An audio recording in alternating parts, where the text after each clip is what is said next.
தந்தை, மகன், தூயாவியாரின் பெயராலே ஆமேன்.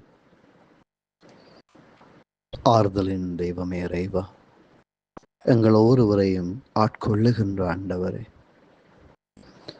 இந்த மனித வாழ்விலே உறவு என்கிற அற்புதமான வாழ்வை நாங்கள் வாழ்ந்திட மகை அழைக்கிறீர்.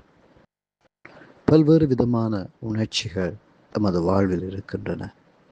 தெய்வமே, உணர்ச்சிகளை கடந்து உணர்வுகளுக்கு முன்னுரிமை கொடுக்க, முதன்மை தன்மைகளை வழங்க நமக்கு அருள் தர வேண்டுகிறோம். தெய்வமே, இந்த பொது காலத்தினுடைய 10வது வாரம் இன்று வியாழக்கிழமை இந்த காலை வேளையிலே உம்மை அண்டி வருகிறோம். நாங்கள் பிறரோடு கோபதாபங்களோடு வாழாமல் அத்தனை மக்களையும் நேசிக்க நமக்கு அருள் தர வேண்டுகிறோம்.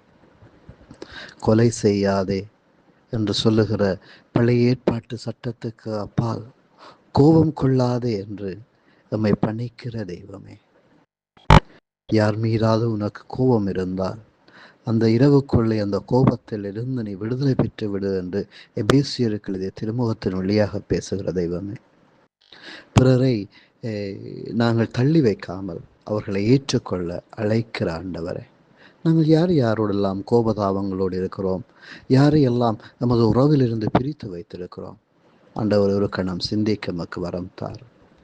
நாங்கள் யாரையெல்லாம் பிரிந்து வாழுகிறோமோ, யாரோடெல்லாம் கோபங்களோடு இருக்கிறோமோ, அவர்களோடு நல்லுறவை ஏற்படுத்தி கொள்ள நமக்கு வரம் தார். தெய்வமே, இன்றைய நாள் தொடர்கிற நாட்கள் நல்லுறவை ஏற்படுத்துகிற நாட்களாக அமையட்டும். பிறரை மன்னிக்கவும், பிறரிடம் மன்னிப்பு கேட்கவும் நமக்கு வரம் தாரும். பிறரோடு ஒரு புதிய வாழ்வை, புதிய உறவை, அன்பு உறவை கட்டி எழுப்ப அருள் தாரும் ஆண்டவரே. ஆமேன்.